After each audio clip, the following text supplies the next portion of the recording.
Friend, welcome back to our channel DP Foundation. Today we are starting the new point of dimension analysis, that is the uses of dimension analysis. The first point from the dimension analysis is that to find the conversion factor between the units of the same physical quantity into different system of units. इसका मतलब क्या है, जैसे कि हमको पता है कि फोर्स का यूनिट क्या है, फोर्स का यूनिट है न्यूटन, ठीक है। जो फोर्स का यूनिट है वो न्यूटन है, लेकिन ये किस सिस्टम में है, एसआई सिस्टम में है। इसका यूनिट सीजीएस सिस्टम में क्या है, डाइन, ठीक है। और इसके बीच का जो कन्वर्जन फैक्टर है वो है 10 to the power 5, मतलब 1 newton is equal to 10 to the power 5 dyne, ठीक है। अब इसका यूज करके हम निकाल सकते हैं कि ये जो कन्वर्जन फैक्टर है 10 to the power 5 ये कैसे निकालना है, by using the application of dimension analysis, ठीक है। तो चलो हम उसके बारे में स्टडी करेंगे, ठीक है। तो मैं सबसे पहले यहाँ पे लिखता हूं, सपोज मुझे पता नहीं है अभी, मैं लिखता हूं 1 newton is equal to 1 newton is equal to, मुझे पता नहीं है कितने डाइन है, तो इसलिए मैं इसको लिखता हूं x डाइन, ठीक है। मुझे पता नहीं है कि 1 newton is equal to how many dyne, इसलिए मैंने क्या लिखा यहाँ पे x डाइन लिखा। तो इसके बाद अब हम क्या करेंगे, सबसे पहले फोर्स के डायमेंशन लिखेंगे। सो फोर्स के डायमेंशन है m1 L1 t to the power -2। मैंने डायरेक्टली कैसे निकाले, क्योंकि फोर्स का फॉर्मूला है मास इनटू एक्सेलरेशन, ये दोनों हो गए एक्सेलरेशन के डायमेंशन, ये हो गए मास के डायमेंशन। इन तीनों चीजों को कंबाइन करके मैंने यहाँ पे डायमेंशन निकाली। तो आपको क्या करना है, जो न्यूटन यूनिट है वो एसआई यूनिट है, और जो ये है डाइन है वो सीजीएस सिस्टम का यूनिट है, ठीक है। तो मैं इसको लिखूंगा यहाँ पे इस साइड, इसके डायमेंशन लिखूंगा इस साइड। सबसे पहले m1 L1 t to the power -2, इसके बाद x एज इट इज, मतलब ये जो फैक्टर है हमका वो हमको निकालना है, उसको मैं एज इट इज लिखूंगा, और उसके डायमेंशन दोनों साइड के डायमेंशन सेम ही आएंगे, L into T to the power -2। But आपको यहाँ पे एक छोटा सा डिफरेंस लिखना है, जो इसके सफिक्स है, जो ऐसा यूनिट है उनको मैं 1 से डिनोट करता हूँ, और जो सीजीएस सिस्टम में है उसको मैं 2 से डिनोट करता हूँ। यहाँ पे जो सफिक्स 1 है वो डिनोट करते हैं एसआई सिस्टम यूनिट के लिए, और जो 2 डिनोट किया है मैंने वो आपको डिनोट करते हैं सीजीएस सिस्टम के लिए, ठीक है। तो यहाँ तक आप लिख सकते हैं, जैसे कि मैंने न्यूटन के लिए डायमेंशन लिखे m1 L1 t to the power -2, और उसका सफिक्स क्या लिखा मैंने 111। यहाँ पे सीजीएस सिस्टम में इसके डायमेंशन सेम आएंगे, लेकिन इसका जो सफिक्स है वो क्या आएगा 2। तो मैं इस ब्रैकेट को नंबर 1 देता हूँ, इस ब्रैकेट को नंबर 2 देता हूँ। अभी x के ए ब्रैकेट 2 है जो वो मल्टीप्लीकेशन में है, जो इधर जाने के बाद वो डिवाइडेशन में जाएगा। तो मैं सीधा x के लिए ऐसा लिख सकता हूँ, x इज इक्वल टू, पहले मैं इस ब्रैकेट का एज इट इज लिखता हूँ m1 L to the power m1 L1 to the power 1 T1 to the power -2 divided by m2 to the power 1 L2 to the power 1 T2 to the power -2, ठीक है। मैंने क्या किया, इस bracket को यहां से यहां लीजिए और उसको डिवाइड में कन्वर्ट कर दिया, मतलब यहाँ पे वो मल्टीप्लीकेशन में था, या उधर जाने के बाद वो डिवाइड में चला गया, ठीक है। अब इसको हम सेपरेट करेंगे, मतलब मास के टर्म को सेपरेट करेंगे, लेंथ के टर्म को सेपरेट करेंगे, और टाइम के टर्म को सेपरेट करेंगे। क्यों, उनका पावर सेम है, इसलिए मैं इनको एक ही ब्रैकेट में लिखता हूं। सो x इज इक्वल टू, मैं लिखता हूं m1 अपॉन m2, इन सब का पावर क्या है, इसका पावर 1 है, इसका पावर 1 है, तो मैं कंबाइन करके लिखता हूं 1 in next bracket L1 upon L2, इसका पावर कुछ नहीं है, ये 1 है, इसलिए मैं 1 ही लिखूंगा, divided by T1 divided by T2 to the power -2, मतलब ये T1 डिवाइडेड बाय T2 लिखा मैंने, इनका पावर -2 था, मैंने -2 लिखा, ठीक है। एक बार फिर से ध्यान दीजिए यहाँ पे आप अच्छी तरह से, मैंने यहाँ पे मल्टीप्लीकेशन में था ब्रैकेट, यहाँ जाने के बाद वो डिवाइडेशन में गया, और मैं इन मास की टर्म को सेपरेट किया, लेंथ के टर्म को सेपरेट किया और टाइम के टर्म को सेपरेट किया। अब उसके बाद क्या करना है, इसको आपकी जो वैल्यू है वो वैल्यू लिखनी है, ठीक है।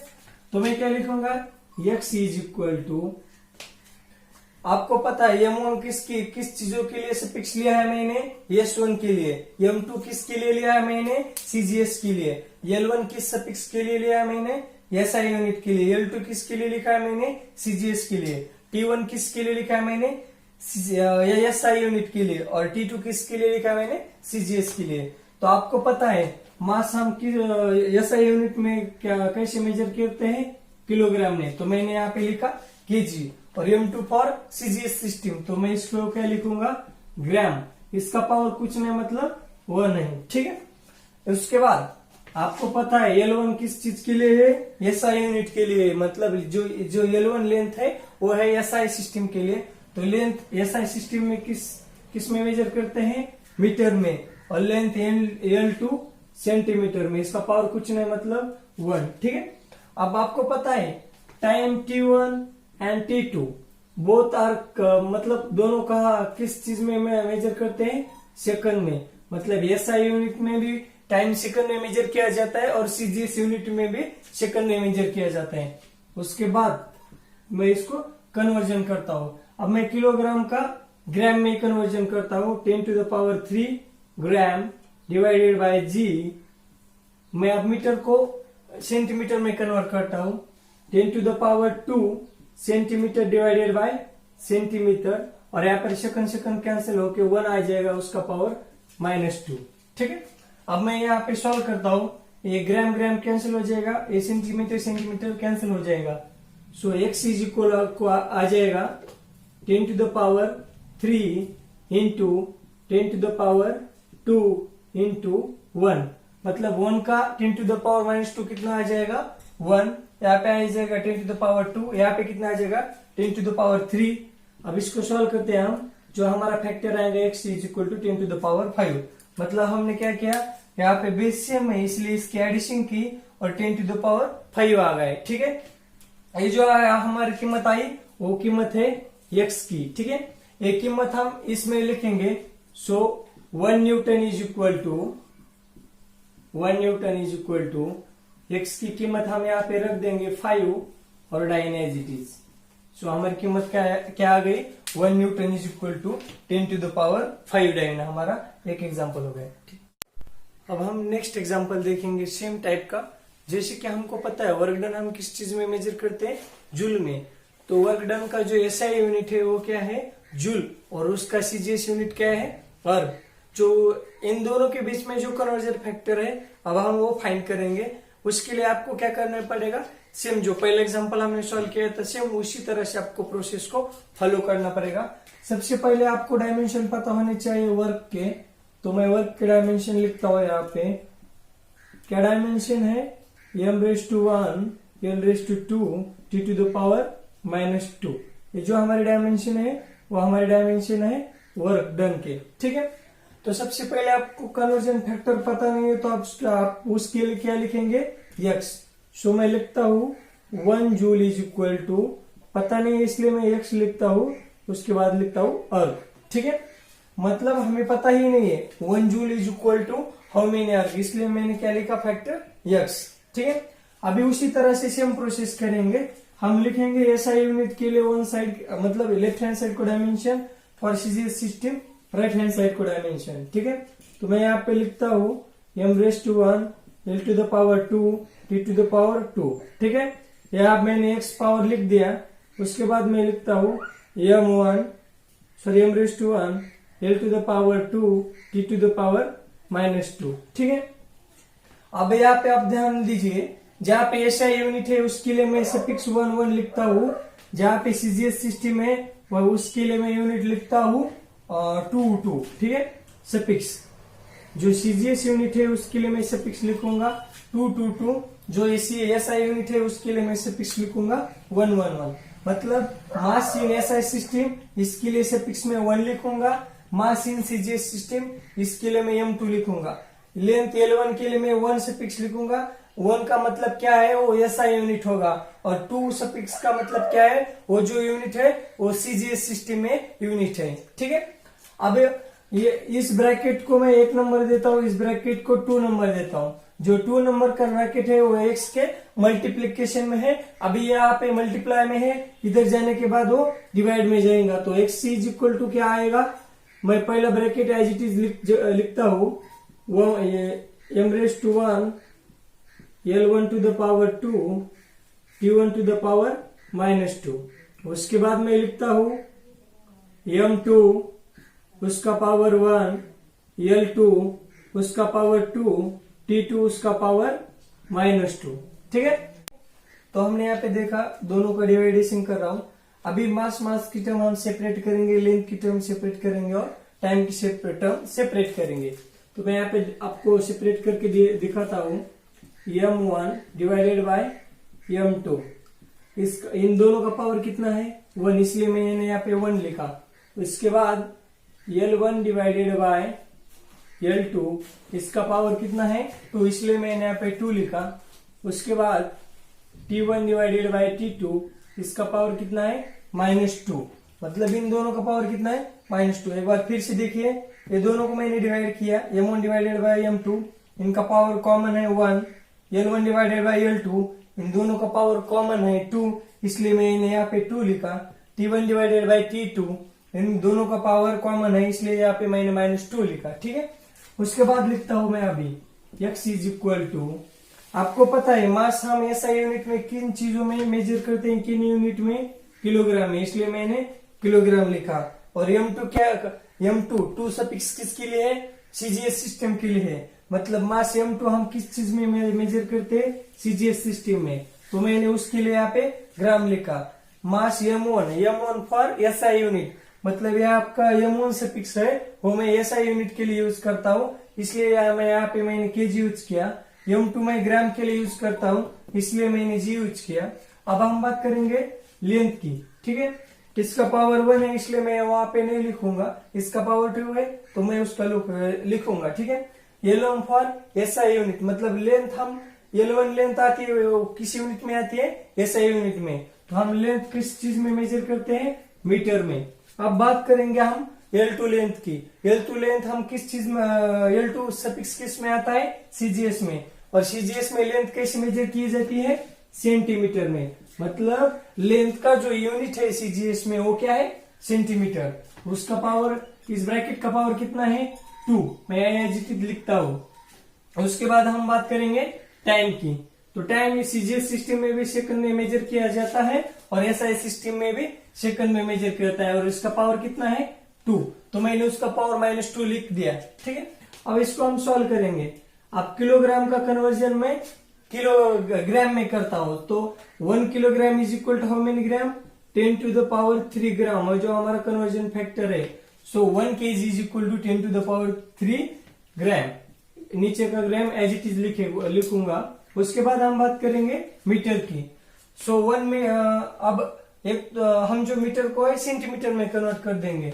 So 1 metre is equal to how many centimetre, 10 to the power 2 centimetre divided by centimetre, इसका पावर क्या है 2, और यहाँ पर क्या आ जाएगा 1, इसका पावर कितना है -2, बिकॉज सेकंड कैंसिल हो जाएंगे और यहाँ पे 1 आ जाएगा। ठीक है, अब फिर एक बार ध्यान से देखिए मैंने क्या किया, जो यह 1 सफिक्स यूज किया है वो हमने एसआई यूनिट के लिए सफिक्स यूज किया है, और 2 जो सफिक्स यूज किया है वो हमने सीजीएस के लिए यूज किया है। इसीलिए मास m1 आता है एसआई यूनिट में, और मास हम एसआई में, मतलब एसआई यूनिट के लिए जो मास है वो केजी के लिए यूज किया जाता है। उसके बाद मास m2 जो हम सीजीएस सिस्टम के लिए यूज किया जाता है, तो मास m2 सीजीएस में ग्राम में मेजर किया जाता है। जैसे कि लेंथ L1 एसआई यूनिट में मीटर में मेजर की जाती है, इसलिए मैंने यहाँ पे मीटर लिखा, और L2 for CGS system centimetre में कन्वर्ट की जाती है। उसके बाद आप देख सकते हैं यहाँ पे किलोग्राम का मतलब कन्वर्जन मैंने ग्राम में किया, मतलब 1 kilogram is equal to 10 to the power 3 gram, और यहाँ पे 1 metre is equal to 10 to the power 2 centimetre. ठीक है, अब यहाँ पे हम कैलकुलेशन करते हैं, यहाँ पे ग्राम कैंसिल, यहाँ पे centimetre cancel, so x is equal to आएगा 10 टू द पावर 3। ठीक है, उसके बाद आ जाएगा 10 टू द पावर 2 और उसका पावर 2, और यहाँ पर क्या आ जाएगा 1, मतलब 1 टू द पावर -2 उसका क्या आता है ऑलवेज 1, उसका मतलब आता है 1, ठीक है। अब उसके बाद अब बात करेंगे हम 10 to the power 3 into 10 to the power 3 as it is, 10 to the power 2 उसका पावर 2 कितना आ जाएगा 10 to the power 4, so x is equal to 10 to the power 7। तो ये जो कन्वर्जन फैक्टर है हमारा, वह हमारा कन्वर्जन फैक्टर आ गया है, ठीक है। अब इसकी वैल्यू हम रखेंगे 1 जूल इज इक्वल टू, हमें पता है x अर्ग, हमने यहाँ पे कंसीडर किया है let 1 joule is equal to x erg, और x की कीमत कितनी आ गई हमारी 10 टू द पावर 7। तो हम यहाँ पे लिखेंगे therefore 1 joule is equal to 10 to the power 7 erg, ठीक है। ये हमारी फाइनल कीमत आ गई। इस तरह से हमने 2 एग्जाम्पल कंप्लीट किए। एक बार फिर से आप ओवरलुक कीजिए। यहाँ पे सबसे पहले आपको क्या करना है, आपको जिस चीज का कन्वर्जन फैक्टर निकालना है उस चीज के आपको डायमेंशन पता होनी चाहिए। सो वर्क डन के मैंने यहाँ पे डायमेंशन लिखे m⁻1 l to the power 2 t to the power -2, ठीक है। मैंने सपोज कंसिडर किया let 1 joule is equal to 10 to the power dash dash, हमको पता है 10 टू द पावर 7, लेकिन हम पता नहीं इसलिए हमने यहाँ पे क्या लिखा x लिखा। जो conversion factor 10 to the power 7 है यहाँ पे पता नहीं, इसलिए मैंने यहाँ पे x अर्ग लिखा। लेफ्ट हैंड साइड की डायमेंशन और राइट हैंड साइड की डायमेंशन, सो 1 सफिक्स मैंने इसलिए लिया SI यूनिट के लिए और 2 सफिक्स लिया मैंने CGS के लिए। उसके बाद इनको सेपरेट किया, मास की टर्म को सेपरेट किया, लेंथ के टर्म को सेपरेट किया और टाइम को। यहाँ पर मैंने उनका यूनिट रख दिया, जो SI यूनिट में मेजर करते हैं उनका यूनिट रख दिया, और जो CGS सिस्टम में यूज करते हैं उनका यूनिट रख दिया। फिर यहाँ पे हमने उनका कैलकुलेशन सिंप्लीफाई कर दिया, ग्राम सेंटीमीटर कैंसिल हो गए, 10 टू द पावर यहाँ पे 3 आ गया, और 10 टू द पावर 2 का 2 कितना आ गया 4। सो कंबाइन करके उनका बेस सेम है, यहाँ पे 10 to the power 3 into 10 to the power 4, और जो कन्वर्जन फैक्टर आ गया 10 टू द पावर 7, इसलिए 1 joule is equal to 10 to the power 7 आ गया, ठीक है। अब हम डायमेंशन एनालिसिस का दूसरा पॉइंट पढ़ेंगे, to find the correctness of physical equation. मतलब जो हमारा दिया हुआ इक्वेशन है वो करेक्ट है कि नहीं, ये हम चेक करेंगे। कैसे, सपोज हमको एक इक्वेशन दिया है, उसके लेफ्ट हैंड साइड की डायमेंशन निकालने के और राइट हैंड साइड की डायमेंशन फाइंड आउट करने के, और दोनों जब हम इक्वेट करेंगे वो सही आएंगे, तो इसका मतलब क्या है, हमारा जो फिजिकल इक्वेशन है वो सही है, ठीक है। सपोज हम एक न्यूटन लॉ का जो इक्वेशन है वो देखेंगे, displacement is equal to ut plus 1/2 at square, ठीक है। ये जो हमारा इक्वेशन है, अब इस जो इक्वेशन है ये हम देखेंगे करेक्ट है क्या नहीं बाय यूजिंग डायमेंशन एनालिसिस।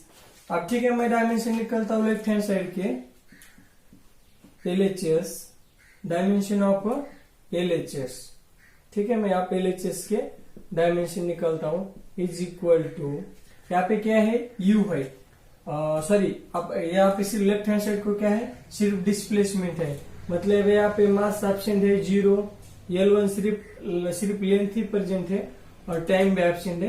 ये हमारे डायमेंशन हो गए LHS के। अब हम डायमेंशन निकालेंगे UT के, ठीक है, इनिशियल वेलोसिटी इंटू टाइम।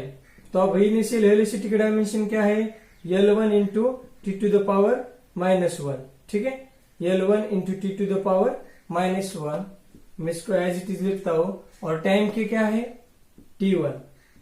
अब इन डायमेंशन को जब हम कंबाइन करेंगे तो इसके डायमेंशन क्या आ जाएंगे L to the power 1 t to the power -1, ये दोनों t कंबाइन हो जाएंगे तो इनका पावर 0 हो जाएगा। इसका मतलब m यहाँ पे एब्सेंट है, L का 1 आ जाएगा, यहाँ पे इनका बेस सेम है, मतलब इसका पावर -1 है, इसका पावर +1 है, दोनों को कंबाइन कर दिया 1 + 1 इज इक्वल टू 0, ठीक है। तो यहाँ पे t को पावर कितना आ जाएगा 0।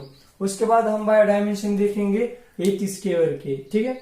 1/2 की डायमेंशन नहीं आती, क्यों, वो सिर्फ नंबर है और एक कांस्टेंट नंबर है, और कांस्टेंट को डायमेंशन नहीं होते, constant is the dimensionless quantity. So मैं अब 8 स्क्वायर की डायमेंशन निकाल लेता हूं। आपको पता है एक्सेलरेशन की डायमेंशन क्या है L1 t to the power -2, और t स्क्वायर के डायमेंशन क्या आएंगे t टू द पावर 2। अब इन दोनों इक्वेशन को जब हम कंबाइन कर देंगे तब क्या आ जाएगा, इन दोनों को कंबाइन करने के बाद मास तो एब्सेंट है इसलिए मैं m0 लिखूंगा, लेंथ सिर्फ ये वो एक ही टाइम प्रेजेंट है इसलिए l टू द पावर 1 लिखूंगा, और t to the power -2 and t to the power 2 इनकी जब एडिशन हो जाएगी तो 0 आ जाएगी, इसलिए मैं लिखूंगा t टू द पावर 0। ठीक है, अब इन दोनों डायमेंशन को मैं कंबाइन करके लिखूंगा ut प्लस 1/80²। ये जो हमारे डायमेंशन हो गए वो हमारे राइट हैंड साइड के डायमेंशन हो गए। ठीक है, मैं इनको इक्वल टू लिखता हूं इन डायमेंशन को।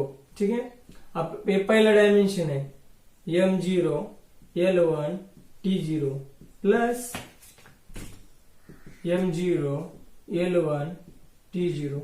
ठीक है, मैंने यहाँ पे लिख दिया। अब दो फिजिकल क्वांटिटी कब ऐड हो सकती है, तभी ऐड हो सकती है उनके डायमेंशन जब सेम हो, और उनकी जो एडिशन है उनके डायमेंशन भी क्या आ जाएंगे, सेम उसी की तरह आ जाएंगे। मतलब m to the power 0 l to the power 1 t to the power 0 इनकी जब एडिशन कर देंगे तो आगे भी हमें वही डायमेंशन आएंगे। मतलब m0 l1 t to the power 0 ये जो हमारे डायमेंशन आ गए हो RHS साइड के डायमेंशन आ गए, मतलब राइट हैंड साइड के डायमेंशन आ गए।